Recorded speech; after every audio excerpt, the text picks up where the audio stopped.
Assalamualaikum warahmatullahi wabarakatuh. Saya akan mempresentasikan ujian akhir semester dengan materi validitas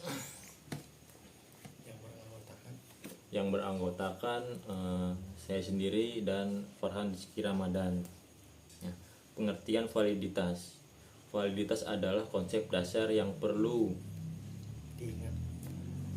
diingat ketika membuat penilaian apapun. Validitas mengacu pada apakah suatu tes mengukur apa yang ingin diukurnya. Nah, kemudian jenis uji validitas penelitian. Validitas konstruk. Jenis validitas ini yaitu memastikan bahwa metode pengukuran sesuai dengan konstruk yang ingin diukur. Untuk mencapai validitas konstruk, harus dipastikan bahwa indikator dan pengukuran dikembangkan secara cermat berdasarkan pengetahuan relevan yang ada. Lalu validitas konten. Validitas konten menilai apakah suatu tes mewakili seluruh aspek konstruk. Untuk memperoleh hasil yang valid, metode tes, survei atau pengukuran harus mencakup semua bagian relevan dari subjek yang ingin diukur. Lalu validitas muka. Jenis validitas ini mempertimbangkan seberapa cocok isi tes yang terlihat di permukaan, mirip dengan validitas konten. Tetapi validitas muka merupakan penilaian yang lebih informal dan subjektif. Kemudian validitas kriteria. Validitas kriteria mengevaluasi seberapa baik suatu tes dapat memperbaiki hasil yang konkret, atau seberapa baik hasil tes Anda mendekati hasil tes lainnya. Nah, di sini ada beberapa contoh validitas penelitian. Pertama, validitas konstruksi. Dalam penelitian ini, peneliti mengembangkan kuesioner untuk mengukur kepuasan pelanggan terhadap pelayanan pengiriman paket yang ditawarkan oleh perusahaan kurir XYZ.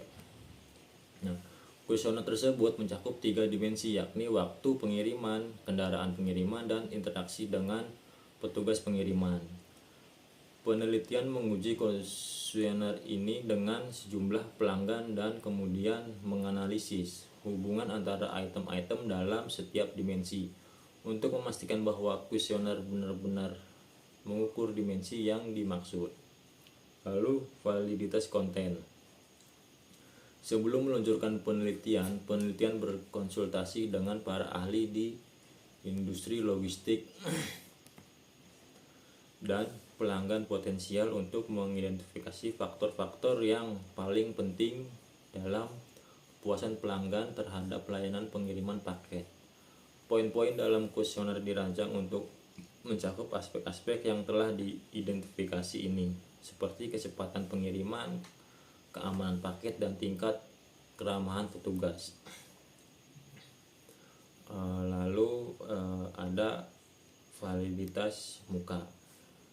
Setelah merancang kuesioner, peneliti melakukan uji prates dengan sekelompok kecil pelanggan yang representatif.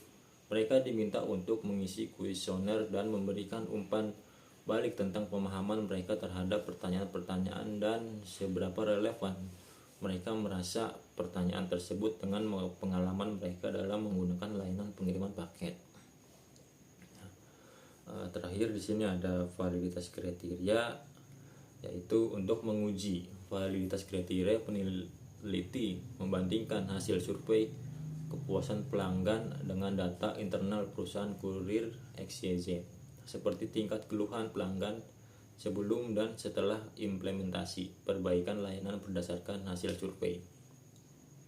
Jika hasil survei menunjukkan peningkatan kepuasan yang sejalan dengan penurunan keluhan pelanggan, ini dapat dianggap sebagai bukti validitas kriteria bahwa perbaikan layanan berdampak positif pada kepuasan pelanggan. Baik, saya akan melanjutkan hasil presentasi teman saya, Mas Yudi Dwi Haryanto. Saya di sini akan menjelaskan tentang kesimpulan dari validitas. Dalam menghadapi kompleksitas dunia penelitian atau riset, validitas menjadi pijakan yang tak tergantikan. Dalam contoh ini, Masing-masing jenis validitas telah diintegrasikan dalam penelitian pasar untuk memastikan bahwa kuesioner yang digunakan benar-benar mengukur kepuasan pelanggan terhadap layanan pengiriman paket, dan bahwa kesimpulan yang diambil dari hasil penelitian tersebut memiliki dasar yang kuat. Demikian hasil dari presentasi kelompok kami. Kurang lebihnya mohon maaf. Assalamualaikum warahmatullahi wabarakatuh.